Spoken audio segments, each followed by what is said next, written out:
The Northern Oregon Regional Correctional Facility, known as NORCOR, is a public jail serving 4 counties in the Columbia River Gorge: Gillum, Hood River, Sherman, and Wasco.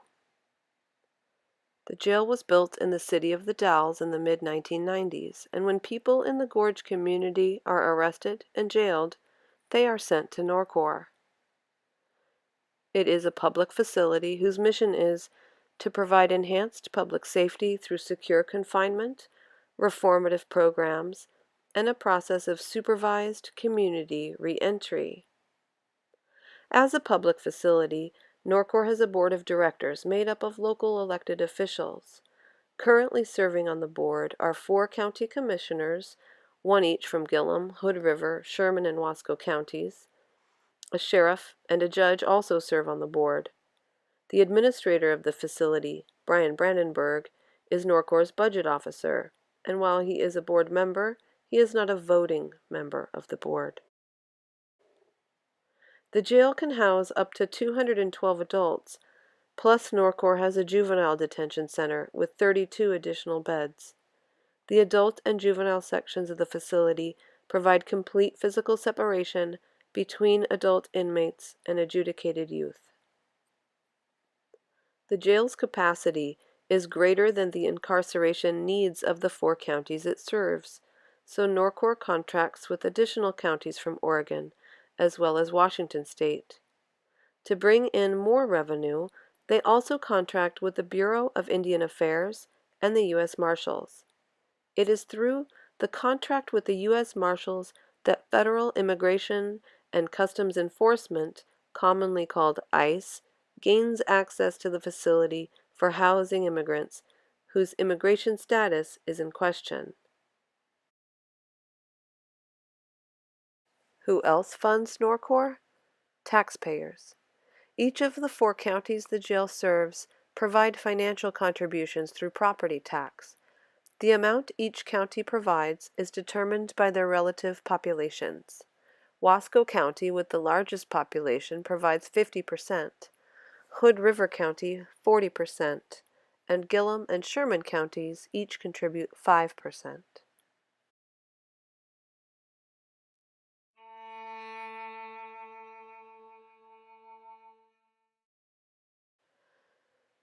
NORCOR has a long history with ICE.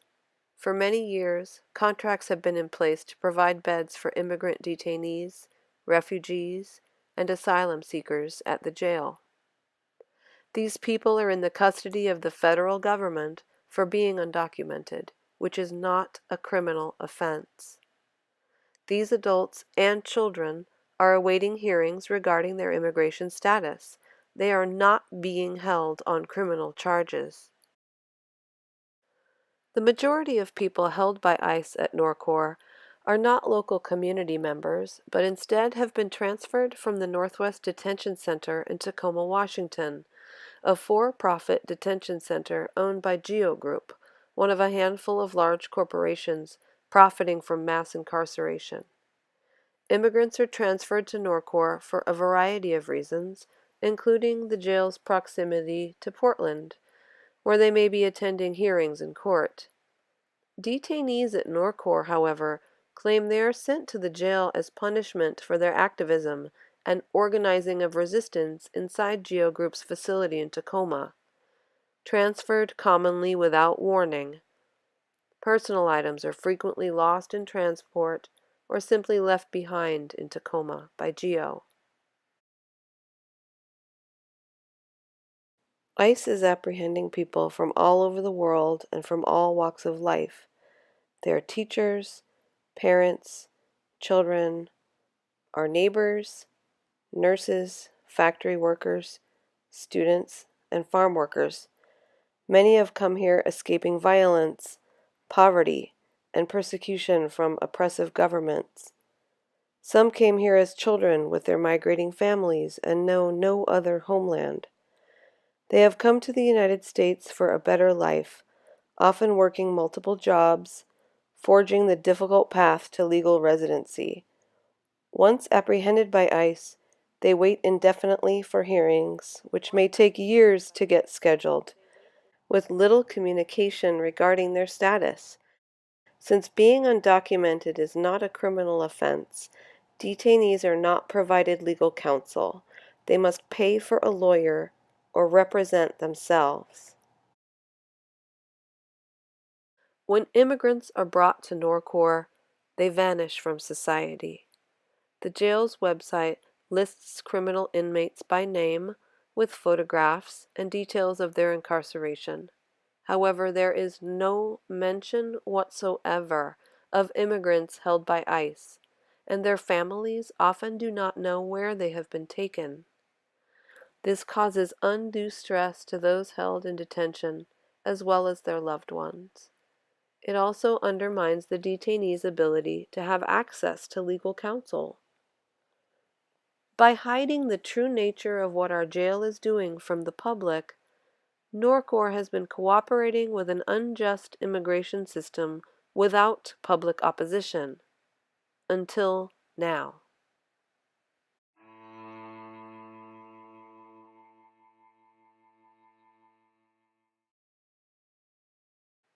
Gorge ICE Resistance, a coalition of local organizations and individuals throughout the Columbia River Gorge, came together to address the presence of immigrant detainees at NORCOR and the facility's contract with ICE. We are raising awareness within the Gorge community and pressuring the jail to terminate the contract with the federal government. While Gorge ICE Resistance acknowledges that NORCOR is an important component of our public safety, we also acknowledge that the contract NORCOR has with ICE actually undermines public safety by creating a culture of fear among our immigrant communities.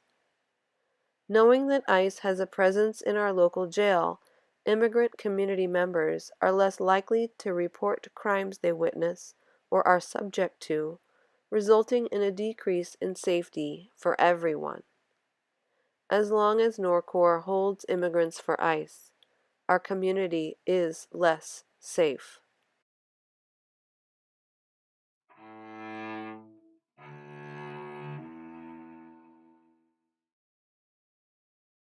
In April of 2017, hundreds of detainees at the Northwest Detention Center in Tacoma, Washington, organized and enacted a hunger strike in peaceful protest of the conditions in which they're being held.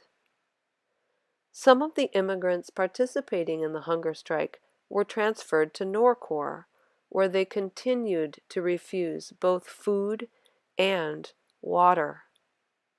The detainees suffering on hunger strike did so to raise awareness of the poor conditions within the NORCOR facility. They demanded not only improved conditions, but access to jobs and mental health programs. Detainees at NORCOR expressed frustration, fear, and hopelessness regarding the conditions at the jail. As non-citizens, they are being treated as if they have no rights at all, when in fact, all persons within the borders of the United States are guaranteed the rights stated in our Constitution.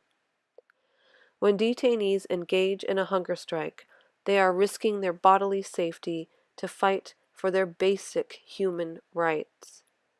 We believe it is critical that we take action to amplify their message and bring it to the forefront of community awareness and bring an end to this inhumane practice.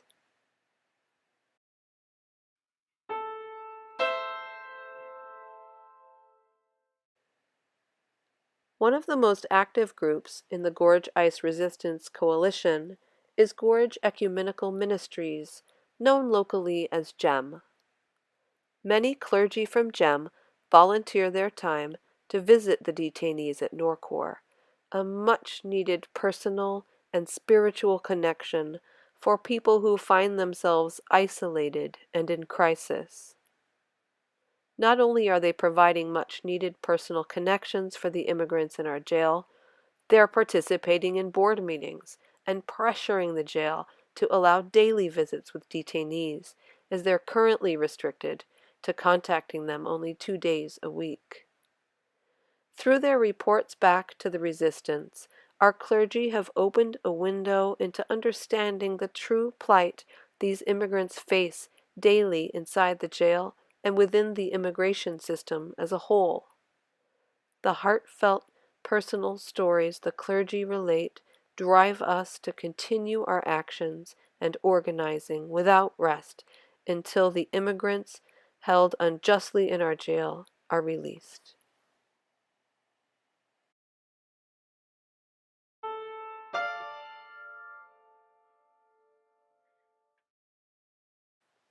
In 1987, Oregon passed a sanctuary law which states, "No law enforcement agency of the state of Oregon or of any political subdivision of the state shall use agency monies, equipment, or personnel for the purpose of detecting or apprehending persons whose only violation of law is that they are persons of foreign citizenship present in the United States in violation of federal immigration laws." In July of 2017, the Oregon Law Center filed a lawsuit on behalf of 4 plaintiffs who are tax-paying residents of Wasco County against NORCOR, calling for an end to the contract with ICE as it is in violation of Oregon's sanctuary law. We commend the bravery of our neighbors and support their effort to break the ties between NORCOR and ICE through this litigation.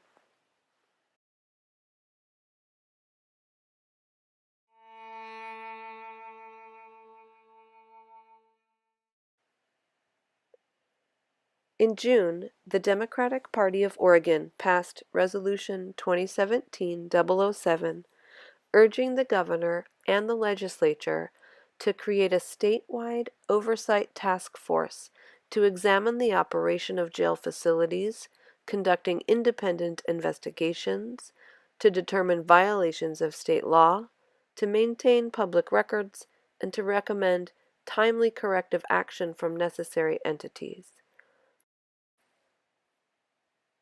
In August, Gorge ICE resistance began circulating a petition demanding immediate termination of the contract between NORCOR and ICE, the transfer of all people held by ICE out of NORCOR, and assurance that no future contracts or agreements between NORCOR and ICE shall be made.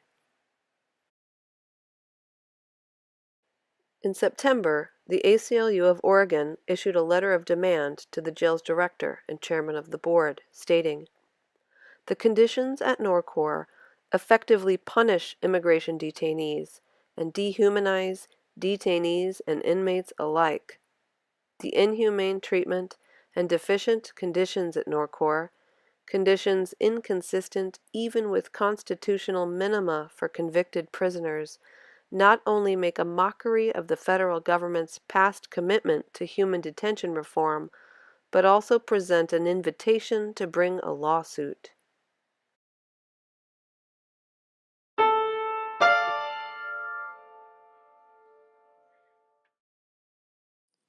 The resolve of the hunger strikers sent a powerful message to the jail administration, which initially granted some concessions, but daily life basically remained unchanged. The detainees continued organizing, even though they were threatened with loss of the few recently granted privileges if they were to hunger strike again. Despite these threats, ongoing abhorrent conditions at the jail inspired a second hunger strike, which occurred in November of 2017. The hunger strikers' demands again included nutritious meals, personal visitation with family, affordable phone calls and commissary, including hygiene products, and food to supplement the unhealthy meals they are given, access to and more time in a recreation yard, access to more books in English and Spanish, and an adequate law library. The hunger strikers faced swift retaliation. They were isolated into a single crowded dormitory, threatened with transfer to detention centers where they would be treated worse, like Arizona and Alabama, denied opportunities to work, and were singled out by officers who were trying to break the strike by offering them Kentucky Fried Chicken, an attempt which ultimately failed. They did pause their 4-day hunger strike after ICE and NORCOR officials negotiated an agreement. The detainees were promised milk 5 times a week, 2 hot meals on weekends, the opportunity to wear warmer clothing and shoes, as NORCOR only issues scrubs and sandals, 3 hours of free video conferencing a month, improved library options that include books in Spanish, access to actual outdoor yard space instead of the current small concrete recreation room with a partially open roof, and to be seen by doctors.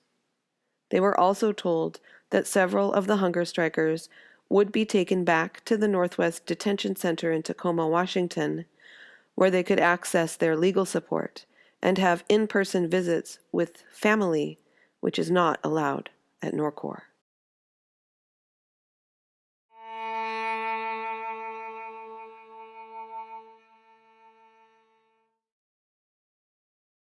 In December of 2017, Disability Rights Oregon issued a scathing report following their audit of NORCOR's Juvenile facility, which also holds immigrant youth detained by ICE.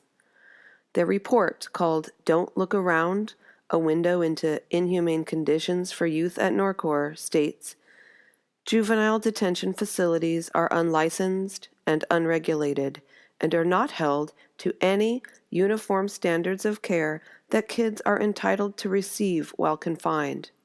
This lack of oversight and accountability has allowed NORCOR to neglect the basic mental health and social development needs of kids in custody.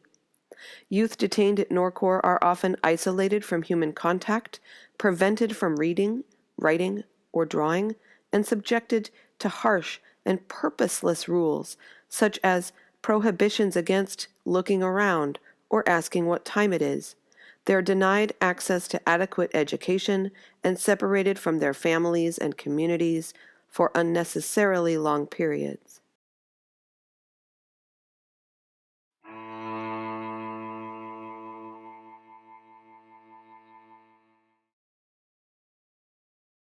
The United States Department of Homeland Security announced late in 2017 they will be rounding up immigrants in nationwide raids using escalated rhetoric, creating fear among our immigrant communities, and threatening sanctuary cities with legal action.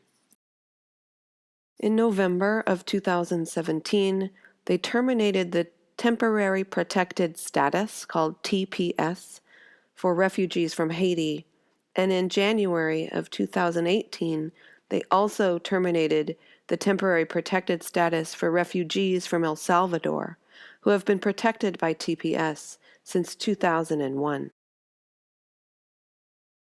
In February of 2018, the United States Supreme Court ruled in Jennings v. Rodriguez that indefinite detention of immigrants is lawful, essentially denying immigrants habeas corpus.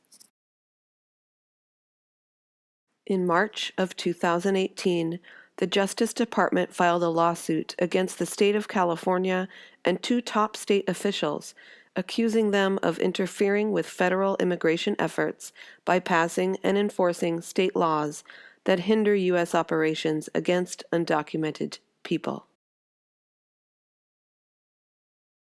According to the Department of Homeland Security's own press release dated April 4th, 2018, titled, "To secure the border and make America safe again, we need to deploy the National Guard," quote, before 2011, over 90% of arriving aliens were single adult males. Today, 40% are families and children, unquote. Essentially saying, the Department of Homeland Security is targeting families. Oregon's Governor Kate Brown issued a statement in response via Twitter. "If Donald Trump asks me to deploy Oregon Guard troops to the Mexico border, I'll say no. As commander of Oregon's Guard, I'm deeply troubled by Trump's plan to militarize our border.